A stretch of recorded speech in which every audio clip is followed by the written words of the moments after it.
¿Qué tal amigos y amigas de este su canal, El Mensaje de la Biblia? Queremos recordarles que este canal está aquí para contestar sus preguntas bíblicas.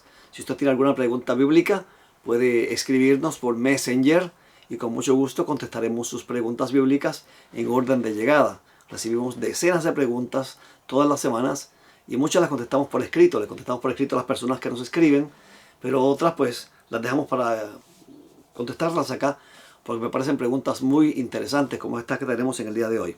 Antes de entrar de lleno a esta pregunta, quiero recordarte que este canal, si está aquí disponible, si tú no estás suscrito todavía a este canal, hazlo. Suscríbete al canal, dale a la campanita, pulsa sobre la campanita para que te lleguen las notificaciones con relación a los próximos programas que voy a estar grabando. También dale like. De esa forma, darle like no es para llenar mi ego, eso no me hace falta.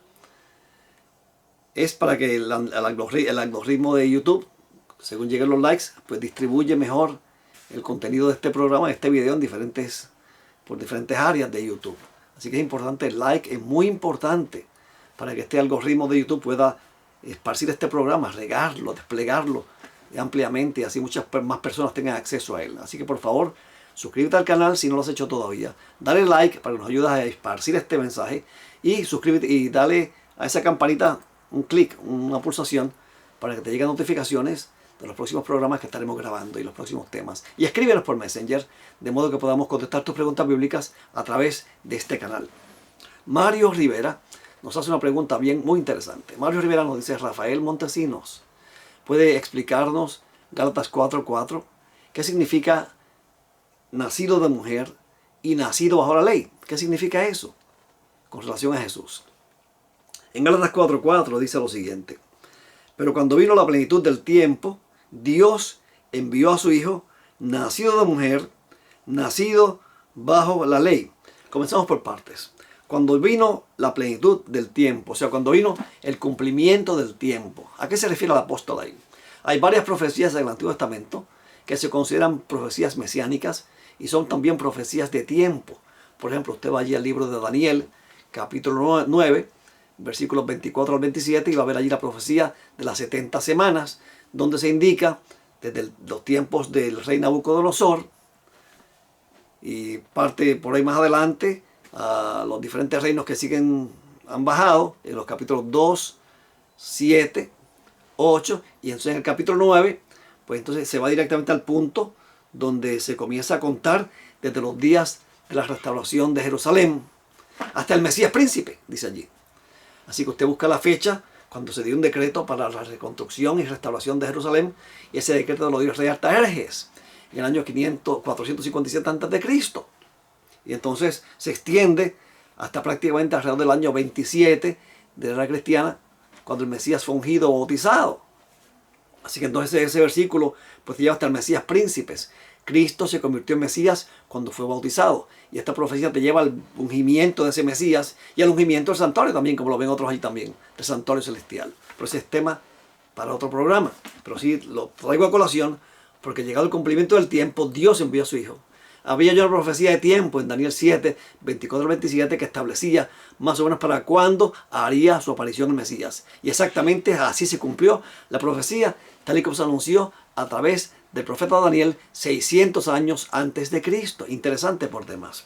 Pero el versículo dice más: envió a su Hijo, o sea, Dios envió a su Hijo, nacido de mujer, nacido bajo la ley. Esta palabra nacido bajo la ley, nacido de mujer, es la palabra griega genómenon. Genómenon es un verbo, participio aoristo, voz media de ponente. No voy a entrar aquí ahora en explicar esos detalles gramaticales, porque esto no es una clase de gramática. Eso quizás lo haremos en otra ocasión cuando hagamos un exégesis del versículo completo, palabra por palabra, y entonces ahí lo vamos a hacer. Pero aquí simplemente les digo que genómenon significa fue hecho, literalmente fue hecho, es lo que significa ese verbo, participio aoristo, voz media de ponente. Fue hecho o llegó a ser. Así que el Mesías, el Hijo de Dios, llegó a ser o fue hecho de mujer. Y esto tiene aquí dos elementos bien importantes. Fue hecho de mujer y fue hecho bajo la ley. Déjame leer el versículo otra vez nuevamente. Mira cómo dice: pero cuando vino la plenitud del tiempo, Dios envió a su Hijo, nacido de mujer, o sea, hecho de mujer. ¿Por qué hecho de mujer? Toda la humanidad llegó a la existencia a través de una mujer, Eva. Y Jesús llegó a la existencia a través de una mujer, María. Jesús era hombre pleno y Dios pleno. Porque José no fue el papá de Jesús, él fue su padre putativo. El padre de Jesús fue Dios, no fue ningún hombre. O sea que él era divino, humano. Entonces, en el libro de Juan capítulo 1 y versículo 14 dice, y usa aquí este verbo otra vez, de ginomai, o sea que nomenon, significa fue hecho. Y aquel verbo se hizo carne. Ahí se usa el verbo ginomai también, se hizo carne. Se hizo carne el verbo. ¿Cómo se hizo carne el verbo? Pues mira, los evangelios lo establecen claramente. Pues yo escucho gente hablando de que si cigoto, que si matriz, que si vientre, que si semen es celestial. Uy, y escucho tantas cosas. ¿Por qué no nos limitamos a lo que dice la Biblia? Mateo 1:18. El nacimiento de Jesucristo fue así. Estando su madre María, desposada con José, antes de que viviesen juntos, se halló que estaba encinta por obra del Espíritu Santo. O sea que María quedó embarazada por obra del Espíritu Santo. Dice más adelante, cuando José se enteró que ella estaba encinta, porque nadie se lo dijo, él se enteró quizás cuando le vio su barriguita crecer, su vientre crecer, él pensaba dejarla, porque él quizás dijo, este bebé no es mío, María me fue infiel, posiblemente pensó eso, y pensaba dejarla secretamente. Esa es la indicación del texto. Y pensándolo en esto, versículo 20, y aquí que un ángel del Señor se le apareció en sueños y le dijo a José, hijo de David, no temas recibir a María por mujer, porque lo engendrado en ella es del Espíritu Santo. Jesús fue engendrado en María. Cuando dice hecho de mujer, es que fue hecho de mujer. No fue hecho de un mono, no fue hecho de una gallina, no fue hecho de Dios.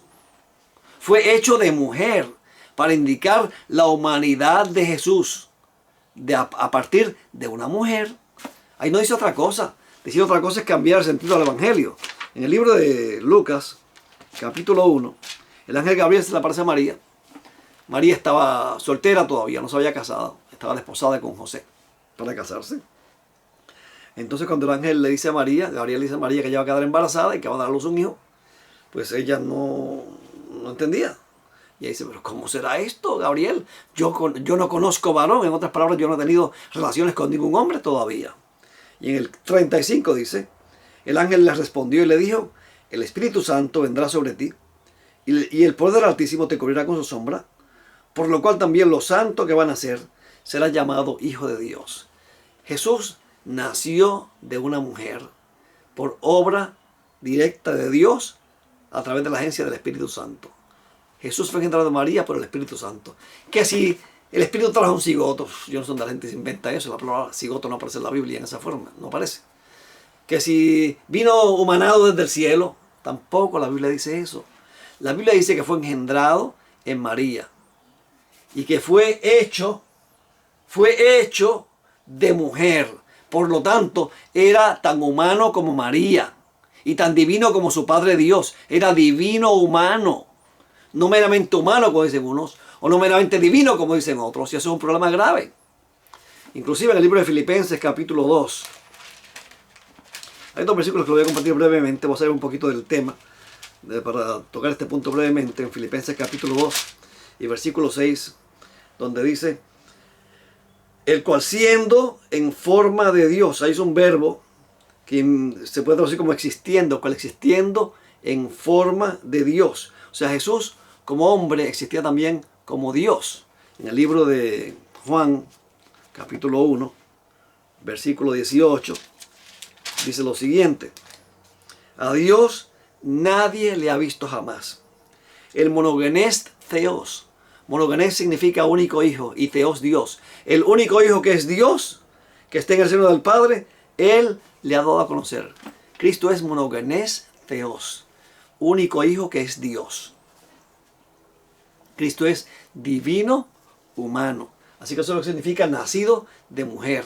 Que vino a través de una mujer. Vino a la existencia a través de una mujer. Para resaltar su humanidad. El verbo fue hecho carne para poder vivir la vida que nosotros no podíamos vivir. ¿Por qué? La segunda expresión lo dice en el libro de Gálatas capítulo 4 y versículo 4.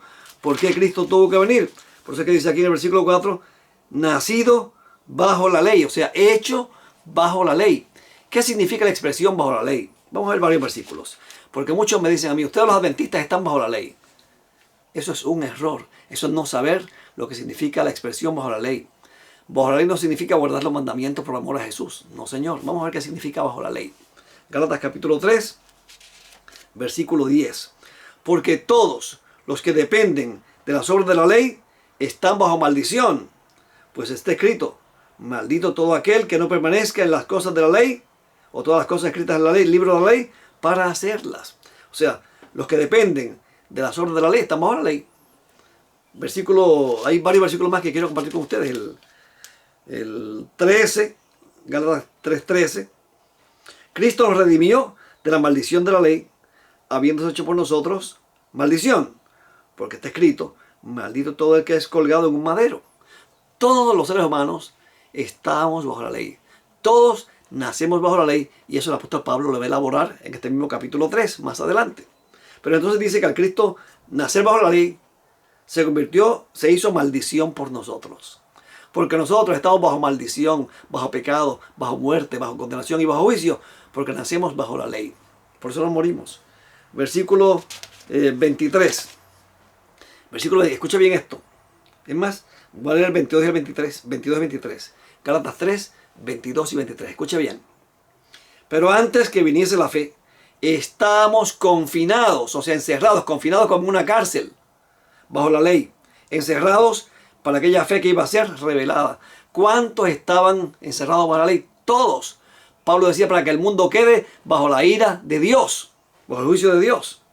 De manera, dice el 23, pero antes que viniese la fe, estábamos confinados bajo la ley, encerrados para aquella fe que iba a ser revelada. O sea, ¿cómo Dios encerró todo bajo pecado? Encerrándonos bajo la ley. El monte Sinaí es una cárcel donde Dios encerró a toda la humanidad, a toda la descendencia de la mujer, a toda la simiente de la mujer, toda la simiente de Eva y Adán. Todos nacemos bajo la ley. Todos nacemos encerrados, confinados en el monte Sinaí. Ahí se nos dice, tú eres un pecador. Esa es la función principal de la ley. Decirnos, tú eres un pecador y de aquí no hay salida. Tú no puedes salir de aquí por más que te esfuerces. Porque tú no tienes el poder para cumplirme ni para obedecerme. Tú no puedes. Por razón de la ley, ninguna carne será justificada delante de Dios. Porque por medio de la ley es el conocimiento del pecado. En Romanos 8:7 dice que la intención, la mentalidad de la carne es enemistad contra Dios porque no se sujeta a la ley de Dios, ya que ni siquiera puede. El hombre nace perdido, condenado, bajo ira, bajo la ira de Dios, bajo condenación, bajo juicio. Pero entonces, ¿qué tuvo que hacer Dios? Envió a su Hijo hecho de mujer y hecho bajo la ley. Cristo vino como hombre en nuestra naturaleza humana para dar la ley el cumplimiento que ni tú ni yo podíamos darle. El dador de la ley se hizo súbdito de la ley y se hizo súbdito de varias cosas, de la condenación, de la muerte, de los castigos que imponía la ley, por ti y por mí. Le hizo frente a la ley como ningún hombre pudo haberlo hecho ni podía hacerlo. Él vino y vivió una vida perfecta de obediencia a la ley. Por eso él dijo en Mateo 5:17, no penséis que he venido a abrogar la ley de los profetas. No he venido para abrogar, sino para cumplir. Porque hay mucha gente diciendo que Cristo vino a cambiar los mandamientos. Y todo por el sábado. Guardan 9, pero le huyen al sábado. Pero de eso hablaremos en otro programa. En Daniel 7:25 dice que quien quería cambiar la ley era el cuerno pequeño, el anticristo. ¿Qué es contrario a la ley? Es el anomos, el hombre de pecado. En 2 Tesalonicenses 2, versículo 8, el anomos, el contrario a la ley, el transgresor de la ley, no Cristo. Pero en la cristiandad hay mucha gente que dice que Cristo vino a abolir la ley, que él abolió la ley. No, señor. Cristo cumplió la ley perfectamente por ti y para mí también. ¿Por qué? En Romanos capítulo 5, versículo 19, mira lo que dice. Porque así como por la desobediencia de un hombre, los muchos fueron constituidos pecadores, así también por la obediencia de uno, los muchos serán constituidos justos. Por la desobediencia de Adán, nosotros todos fuimos constituidos pecadores. Por culpa de Adán, usted y yo somos pecadores. Somos reos de muerte, porque la paga del pecado es muerte. Por cuanto todos pecaron, todos, y están destituidos de la gloria de Dios. Por eso no podemos ver a Dios. El pecado es una barrera entre Dios y nosotros. Ni los bebés tampoco pueden ver a Dios. Porque hay quien dice que los bebés nacen santos y que son perfectos y santos. No, señor, ellos no pueden ver a Dios tampoco. Quítenle a un bebé el tetero, la botella, la leche. A ver cómo ese bebé la pide, si la pide con sonrisa. Y grita, y si ahí se molesta, se sonroja y grita, que se desespera cualquiera escuchándolo. Nacemos pecadores. Mira que en pecado me concibió mi madre, en maldad he sido formado, decía David. Todos estamos bajo el juicio de Dios. El pecado es como una enfermedad que se propaga a toda la raza humana. La transgresión de la ley es una manifestación del pecado. Así es que se manifiesta mediante la transgresión de la ley, mediante la rebelión contra Dios, mediante la incredulidad, mediante la falta de fe. Hay varios elementos que definen lo que es pecado, además de la violación de la ley. Incredulidad, rebelión, falta de fe. Todo eso es pecado. Pero Cristo vino a suplir aquello que Adán no pudo dar. Perfecta obediencia. Donde Adán fracasó, Cristo triunfó. Y cuando tú aceptas a Cristo como Salvador personal, esa obediencia perfecta de Cristo te es imputada a tu cuenta. Y es tan tuya como si tú la hubieras vivido. Pero vamos a Gálatas para seguir explicando este asunto de lo que significa bajo la ley. Ya vimos que la Escritura lo encerró todo bajo pecado. En el 22, Gálatas 3:22. ¿Y cómo la Escritura encerró todo bajo pecado? Versículo 23, bajo la ley. Mediante el instrumento de la ley. Y allí se nos encierra para que la ley nos diga, eres un pecador. Estás perdido. No tienes salida. Y estamos allí encerrados, sin esperanza, en el monte Sinaí. Pero de momento usted mira a lo lejos y ve el monte Calvario. Y allí ve la solución. Cristo dice, yo estoy listo y dispuesto a salvarte. Yo vine a buscar y a salvar lo que se me ha perdido. Tú me aceptas como Salvador personal, te regalo mi obediencia. Eres tan justo como yo por la fe. Y mi obediencia es tan tuya como si tú lo hubieras vivido por la fe. Interesante por demás. En el libro de Gálatas, capítulo 3, me parece que es el versículo 19. Romanos 3:19. Vamos a ver. Dice, pero sabemos que todo lo que la ley dice, lo dice para los que están bajo la ley, para que toda boca se cierre y todo el mundo quede bajo el juicio de Dios. Todo el mundo. Todos nacemos bajo la ley, bajo condenación, bajo muerte, bajo pecado. En 2 Corintios 5:21 dice lo siguiente. Al que no conoció pecado, por nosotros lo hizo pecado, para que nosotros fuésemos hechos justicia de Dios en él. Al que no conoció pecado, lo hizo pecado por nosotros. Dios cargó en él el pecado de todos nosotros, según Isaías capítulo 53 y versículo 6. Así que cuando decimos que hay X o tal persona bajo la ley, hay que tener cuidado cómo interpretamos eso. Bajo la ley significa no tener con qué cumplirla. Martín Lutero decía que es ser reo de todos los castigos que impone la ley. Eso es estar bajo la ley. No tener con qué cumplirla. Y ser reo de todos los castigos que impone la ley, decía Lutero. Así que entonces todos nacemos bajo la ley, bajo condenación y bajo pecado. Ahora, ¿por qué entonces los adventistas enseñan a guardar la ley? Eso es diferente. Una cosa es obediencia, la obediencia al justificado, la perseverancia al justificado, que no tiene nada que ver con la justificación por las obras de la ley. Son dos procesos completamente diferentes. Usted, como fariseo, trata de justificarse por la obediencia a la ley, eso es un imposible. Pero una vez que Dios le justifica por la fe, a base de los méritos de Cristo, Dios le otorga a usted la obediencia perfecta de su Hijo. Usted es salvo y usted es perfecto. Usted está completo y cumplido en Él. Punto. Pero entonces Dios no es ministro de pecado.